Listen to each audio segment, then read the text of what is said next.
এই কি লাগবো তাড়াতাড়ি কওছে। বাপরে কি 5টা কাপড়, 4টা লুঙ্গি, 3টা পাঞ্জাবি, আর কি 5টা গেঞ্জি।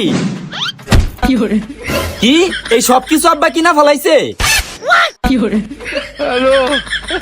আচ্ছা ঠিক আছে, ওই ভাই 500 টাকা ভাঙতি দেন তো।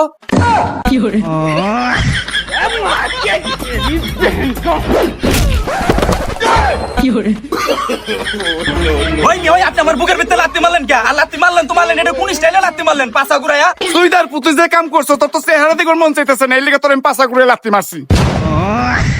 নাইকের পুতোর কথা হই না মেতরি মাল বাই করছে, অনেক কষ্ট বাপে কিনে হালাইছে। তুই তো বেটা ফকিরনি, তোর এই সমস্ত দোকান থেকে মাল কিনে যোগ্যতা আছে নাকি? বাইরে আনতে যা। ওই মি আপনি ফকিরনি কোন কারে? আপনি কয় টাকার মাল বাই করছেন দেখান আমারে। হেটার পুতরে একটা সেন্ডু গেঞ্জি দিয়েছি, এটার দামি তো 500 টাকা। 500 টাকার একটা সেন্ডু গেঞ্জি দিয়ে দোকানদারের মাল হেজে গেছে গা। এই লো তোর টাকা দে বেটা, গেঞ্জি দে। হালাই আমার ফকিরনি মনে করছে। আরে তুই তো ফকিরনি না, তুই হলো রসই সারা বুদাই। গেঞ্জির দাম হলো 500 আর 1000 টাকা দিয়ে হয়ে গেছে গা।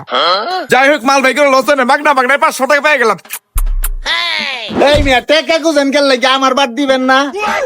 ওই চুইদার তুই কেন তোর টাকার বাদ দিবার যাবো? ওই হেডার প্রতি ভালো ভালো বাদ দিবি না, ওটাই কেন কয়ে দিমু।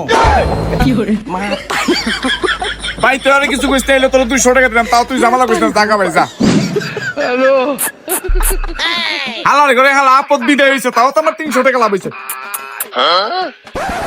ওই ভাই আপনার দোকান থেকে সেন্ডু গেঞ্জি নিয়ে 1000 টাকা নোট দিলাম, আপনি তোর 500 টাকা ঘুরাই দিলেন না। আমার টাকা ঘুরাই দেন। আই হেই এই বোকা সুদা দিয়ে আবার ঘুরাইছে। ওরে যে আমি 200 টাকা দিয়ে দিলাম, এই টাকা আমি অন কোন থেকে দেই?